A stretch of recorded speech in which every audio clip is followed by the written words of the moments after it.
System विचार का सद्धर्म अथवा मनवंतर का निरंतर का उद्बोधन सुन रहे हैं आप। अब भगवान शंकर की सपना की स्तुति देखिए किस प्रकार से हो रही, विष निकल आया है। अब इसका बात समझिए कि पहला उत्पाद विष ही निकलता है। माने जीवन के क्षणों में पहली बार आपको पहला सोपान आपका जो है वो कठिनाई से भरा हुआ मिलेगा आपको, यानी वो विष है। कई किस्म से आध्यात्मिक रूपक में वही विक्षेप है, चित्त आपका एकाग्र नहीं हो पा, आदि आदि कठिनाइयाँ जो सहन नहीं हो पाती है, जिससे घबराता है आदमी। तब क्या करना, तब क्या निकला देखिए, तदुग्रम तदुग्रवेगम दिशि दिशु पर्यधो विसर्प दुस्सर्प दशय्यम प्रति भीता प्रजा दुद्रुवरंगसेश्वरा आरक्ष्यमाणा शरणम सदा शिवम।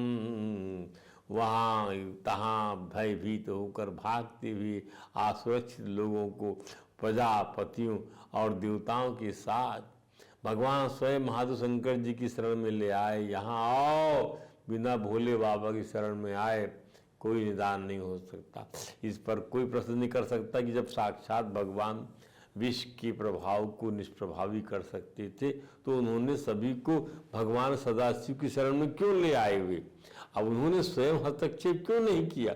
भगवान मध्वाचार्य ने इस पर टिप्पणी करते हुए लिखा है, रुद्रस्य यशसो अर्थाय स्वयं विष्णु विषम विभु ना संजहि समर्थोपि वायुं चोचे प्रशांतये। अर्थात भगवान रुद्र को यश प्रदान करने की भावना से, उन्हें श्रेय देने की कामना से सर्वसमर्थ भगवान विष्णु जो विष का भी पान कर सकते हैं, विष को भी समन कर सकते हैं,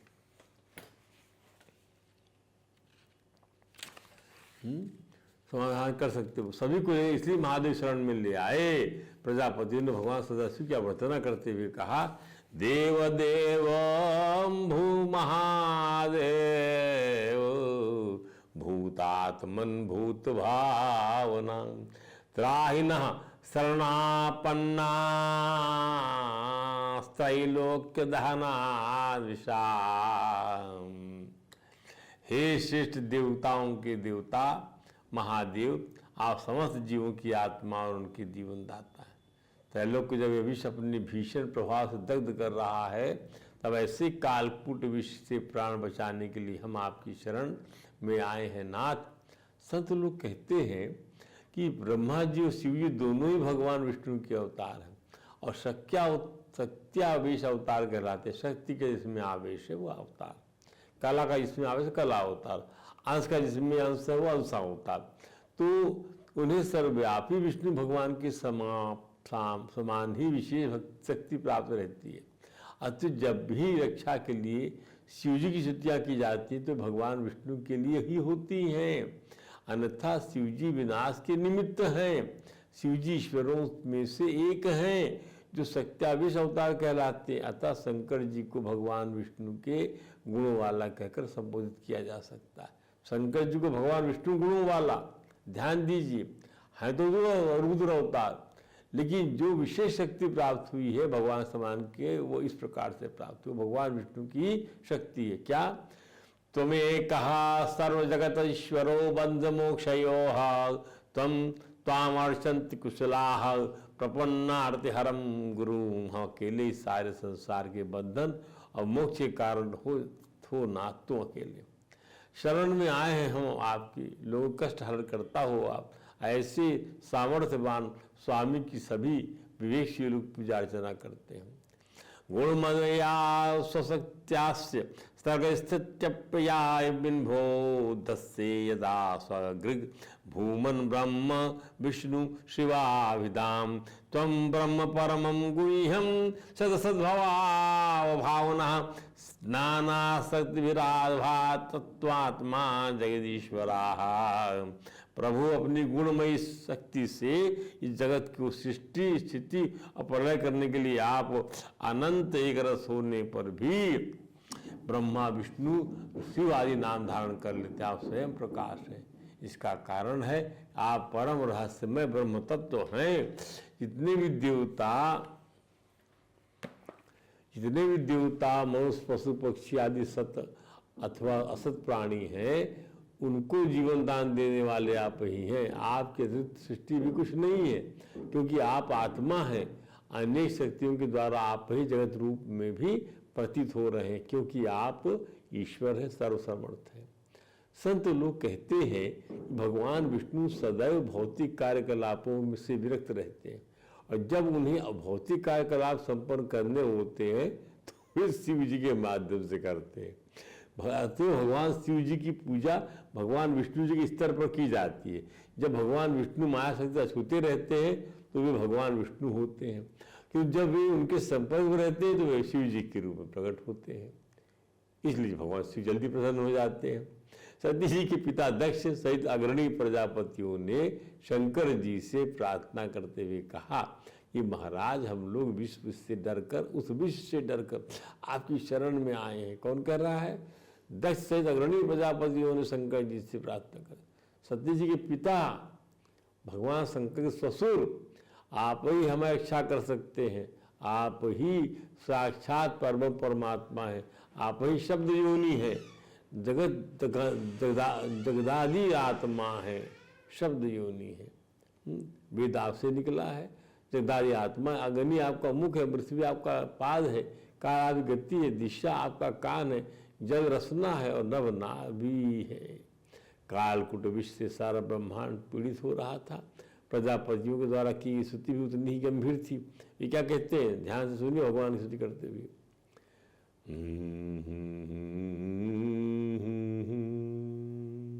कुक्षि समुद्रा गिरयोस्ति संघा रोमाणी सर्वौखधीर्धस्ति छंदांस साक्षात् सप्तौ सप्तधातवास्त्रयी मयात्मन हृदयं सर्वधर्मः मुखानि पंचोपनिषत्तवेश यैस्त्रिंशदष्टोत्तरमन्त्र स्वर्गः यत् सच्चिवाख्यं परमार्थ तत्वं वेदेव स्वयं ज्योतिः स्थितस्ते। ध्यान समझिए।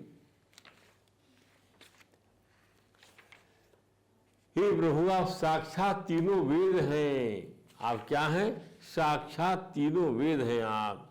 छंदांसि साक्षात तव सप्त धातवाः। आप जो है वेद स्वरूप है भगवान। आप सातों समुद्र, आपकी कोख है नाथ। सातों समुद्र आपकी कुक्षी समुद्रा गिरिवस्ति संघा। सातों समुद्र आपकी कुक्षी हैं। रोमाणी सर्वौषधि वीरुधस्ते।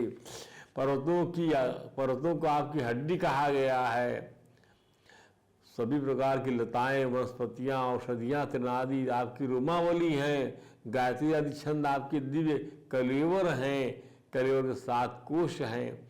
आपके शरीर की 7 धातुएं, सभी प्रकार के धर्म ही आपका हृदय है भगवान। हे स्वामिन, सद्यो जातादि 5 उपनिषद ही आपकी तत्पुरुष। सद्यो जातादि 5 उपनिषद कैसे? तत्पुरुष, अघोर, सद्योजात, वामदेव और ईशान नामक 5 मुख हैं आपके। उन्हीं के पदच्छेद से 38 कलात्मक मंत्र निकले हैं। उसी के पदच्छेद से 38 कलात्मक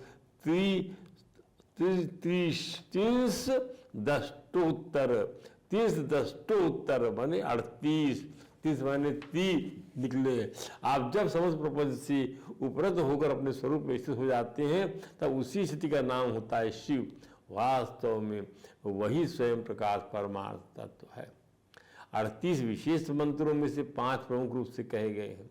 ध्यान दीजिए, ये पंचमुखी महादेव अथवा बागेश्वर महादेव का ज्योतिर्लिंग बनाते हैं। भगवान हमारे कुल देवता भगवान बागेश्वर।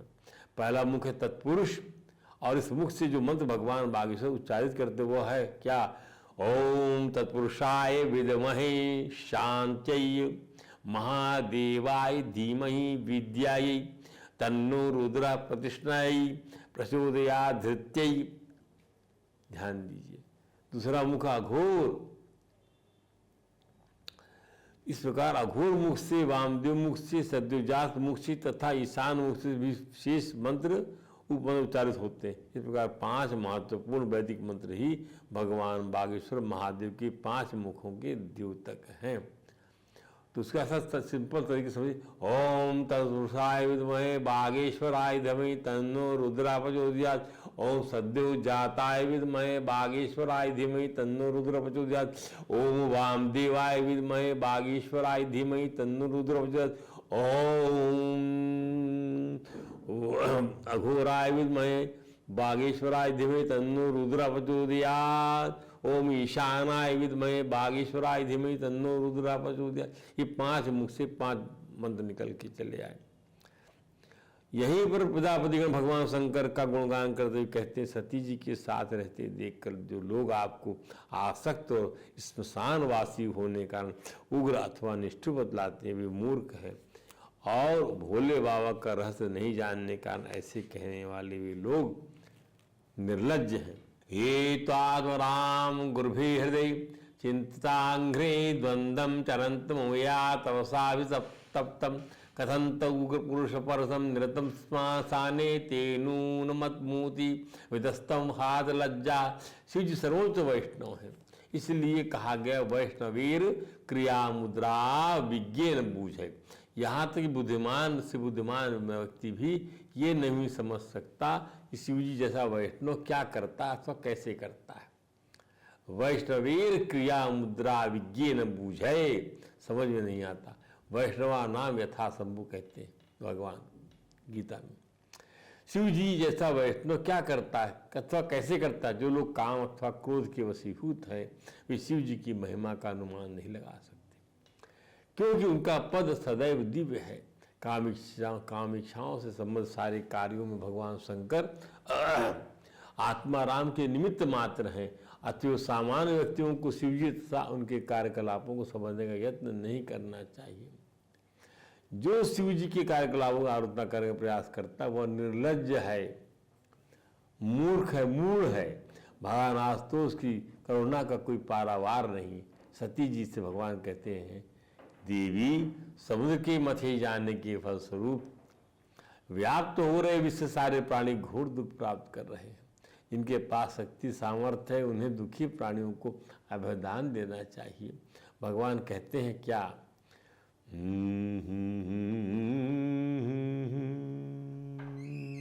प्राणी स्वैह प्राणिनः पान्ति साधवः क्षणभंगुरैः बद्धवैरेषु भूतेषु मोहितेषु आत्माया पुंसा कृपयतो भद्रे सर्वात्मा प्रियते हरिः प्रीते हरौ भगवती प्रियेहं सचराचराः तस्मादिदं करं भुंजे प्रजानां स्वस्तिरस्तु में।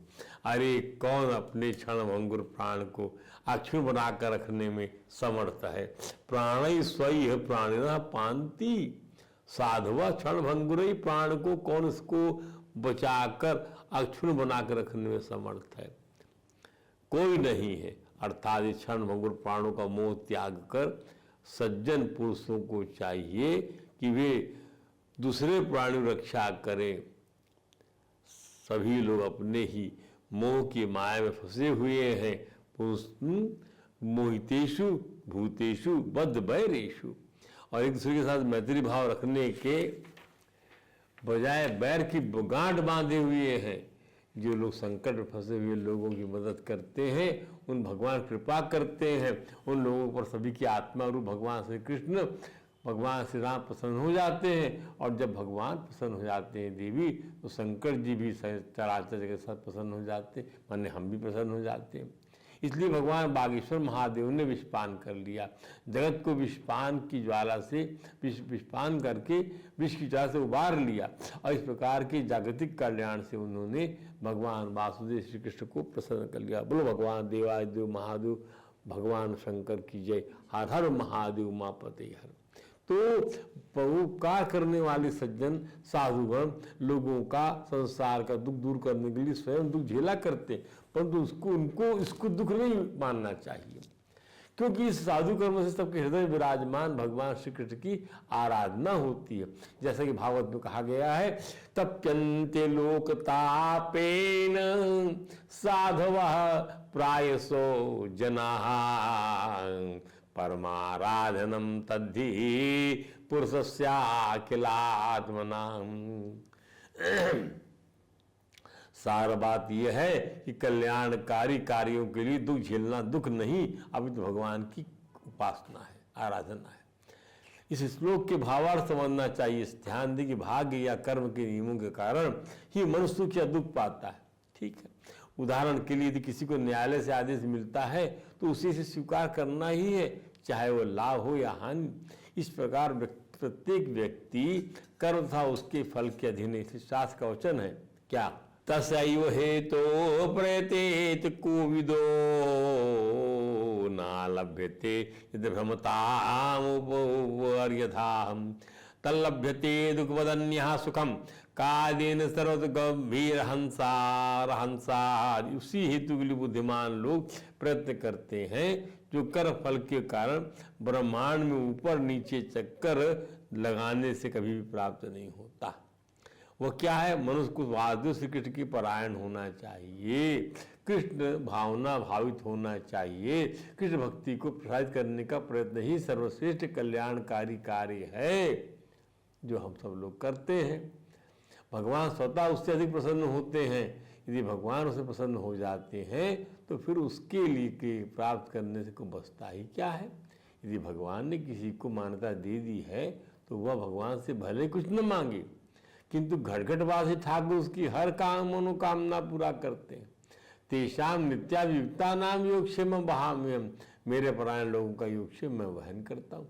अर्थात दूसरों के लिए कष्ट उठाना ही भगवान की प्रसन्नता और स्वतः की भावना पूर्ति का भगवदी अनुमोदन है। अस्तु, कालकोट विष का भक्षण देवादिदेव भगवान शंकर का दक्ष सहित समस्त प्रजापतियों ने, सती जी ने, ब्रह्मा जी ने, स्वयं भगवान श्री कृष्ण द्वारा अभिनंदन किया गया। भगवान शंकर के विषपान से किंचित धरती पर गिरा हुआ विष भी प्रसाद बन गया। जैसे अमृत गिरा 4 जगह पर, वैसे विष भी गिरा है। बिच्छू, सांप और अन्य विषैली जीवों को और विषैली जो औषधियों के रूप में उसे ग्रहण कर लिया गया। विषैली औषधियाँ बनती हैं, वो भी बड़ी काम आती हैं।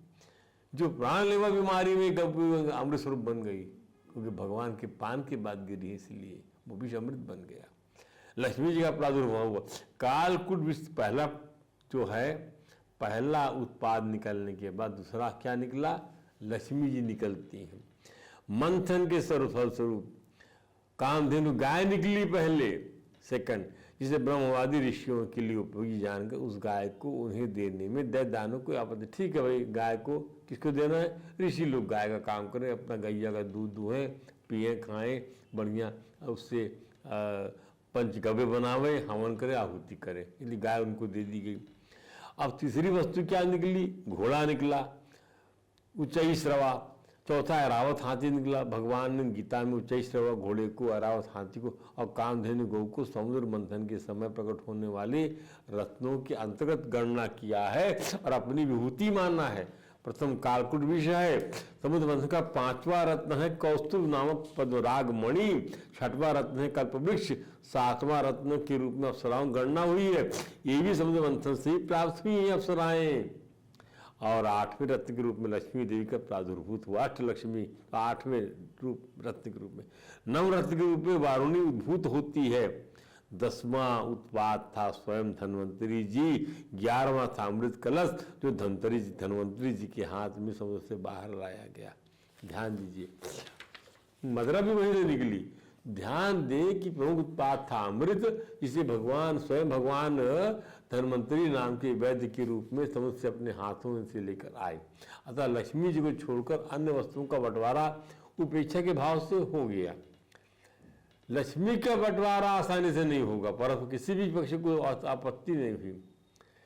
कामधेनु को ब्रह्मादि ऋषियों ने ग्रहण किया। श्वेत वर्ण के उच्च श्रवा घोड़े को दानवराज महाराज बलि ने ग्रहण कर लिया। बड़े बड़े 4 दांतों वाले हैरावत हाथी को युधिष्ठिर इंद्र ने ग्रहण कर लिया। कौस्तुभ मणि श्रीमन नारायण कृष्ण अपने हृदय में धारण कर लिया।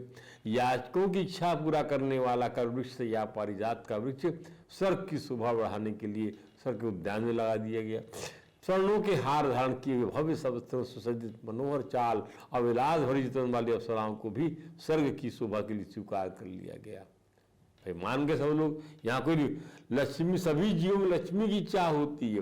भौतिक रूप से लक्ष्मी भोग और आवश्यकता है, दैवी रूप से वैभव को देवी है, और आध्यात्मिक रूप से वह परमात्मा की क्रिया शक्ति है, नित्य शक्ति है। अप्सराओं के बाद समुद्र जब इसका उद्भव हुआ तो भागवत में लिखा हुआ क्या, तत्शाविर्भूत साक्षात श्री रमा भगवत परा रंजयंती दिशा कांत्या विद्युत सौदामनी यथा। तस्याम चक्रु स्पृहां सर्वे ससुरासुरमानवाः रूप उदार्य वयो वर्ण महिमा क्षित चेतसा। अप्सराओं के बाद क्या निकला, शोभा की मूर्ति स्वयं भगवती लक्ष्मी देवी प्रकट हुई। ततः च आविर्भूत साक्षात श्री, भगवान की नित्य शक्ति उनकी बिजली के समान चमक छटा से दिशा जगमगा उठी। सौदामनी यथा, उनके सौंदर्य औदार्य यौवन रूप रंग और महिमा ने सबका चित्त खींच लिया। देवता असुर एवं मनुष्य सभी ने चाहा कि हमें मिल जाए लक्ष्मी। लक्ष्मी जी को स्वयं देवराज इंद्र ने अद्भुत विराट आसन प्रदान किया। विराजिए पवित्र जल वाली सारी नदियां यथा गंगा यमुना साकार हो उठी और हर एक सुनहरे कलश में श्री जी के लिए अभिषेक का जल ले आई। ध्यान दीजिए, पृथ्वी ने समस्त पूजा अर्चना की सामग्री किया। गायों ने 5 प्रकार के उत्पाद दिए, दूध, मट्ठा, घी, गोमूत्र तथा गोबर, और साक्षात बसंत ऋतु ने चैत्र वैशाख मास में उत्पन्न होने वाले हर वस्तु एकत्र किया। ऋषिया कल्पयांच क्रूर भीषकम यथा विधि जग्गु भद्राण गंधर्वा नट्यस्य न ऋतुर जगुहा। ऋषियों ने प्रामाणिक शास्त्र निर्दिष्ट विधि से सौभाग्य की देवी लक्ष्मी महारानी का अभिषेक किया। गंधर्वों ने सर्वमंगलकारी वैदिक मंत्रों का उच्चारण किया और कुशला नृत्यांगनाओं ने सुंदर नृत्य किया और वेदों में बताए हुए प्रामाणिक गीतों को गाया। मेघा मृदंग पणाओ मुरजानक गोमुखान विनादन शंख वेणु वीणा सुमलनि सुनाम। साक्षात बादल ने तरह तरह के ढोल बजाए यथा मृदंग प्रणव मुरज अतः आनक बजाए। बादल बजा रहे साक्षात, जैसे घूमते घूमते बादलों ने कभी ये ट्यून निकाली मृदंग की, कभी तबले की ट्यून निकाली, कभी आनक की ट्यून निकाली, और उन्होंने शंख गोमुख नामक तुरैयां बजाई और बांसुरी वीणा का वादन किया। इस सब वाद्य यंत्रों की सम्मिलित ध्वनि अत्यंत तुमुलपूर्व थी। निम्न श्री सूक्तों से महालक्ष्मी जी का अभिषेक किया गया। ओम हिरण्यवर्णाम हरणीम सुवर्णरजस्तजाम चंद्राम हिरण्मयी लक्ष्मी जातवेदोस्मावह चंद्राम प्रभासाम यशसा ज्वलंतीम श्रियं लोके देवजुष्टाम उदाराम ताम पदम नेमीं शरणमहं प्रपद्ये आलक्ष्मीर्मेन सताम त्वां प्रणोमि। ओम गंधद्वारां दुराधरसां निजपुष्टां करीषणं ईश्वरीं सर्वभूतानां तायोः पवै श्रियं पुत्रपौत्रधनं धान्यं हास्त्यस्तसातार्थं प्रजानां भवति माता आयुष्मन्तं करोतु मे धनम् अग्निः धनं वायु धनं सूर्यो धनमसु धनमिन्द्रो वर्षति वरुणो धनवस्विना विष्णुपत्नी क्षमां देवीं माधवीं माधव प्रियां लक्ष्मीं प्रियसखीं भूमिं नमामि अच्युतवल्लभां माधवीतविद्महे विष्णुपत्न्यै च धीमहि तन्नो लक्ष्मी प्रचोदयात्। इस प्रकार से ये उनको भेंट दिया गया। इस होती के रत्न भेंट के वन देवता ने ऐसी अजंती माला समर्पित दी जिसकी गंध सुबह से भौरे मतवाले हो रहे थे। प्रदेव विश्वकर्मा ने गहने दिए, सस्ते मोतियों की माला दिया और ब्रह्मा जी ने कमल नागों ने 2 कुंडल समर्पित किए। स्वस्थ वाचन के बाद लक्ष्मी ने अपने हाथ में कमल की माला ली। अब किसका वो चयन करेंगी, इसका इस प्रसंग में बड़ा आनंद आएगा। इसको हम आप कल सुनाएंगे। आज कथा को हम यहीं पे विश्राम देते हैं। बोलिए वृंदावन बिहारी लाल की जय। हरे राम राम राम हरे हरे, हरे कृष्ण कृष्ण कृष्ण।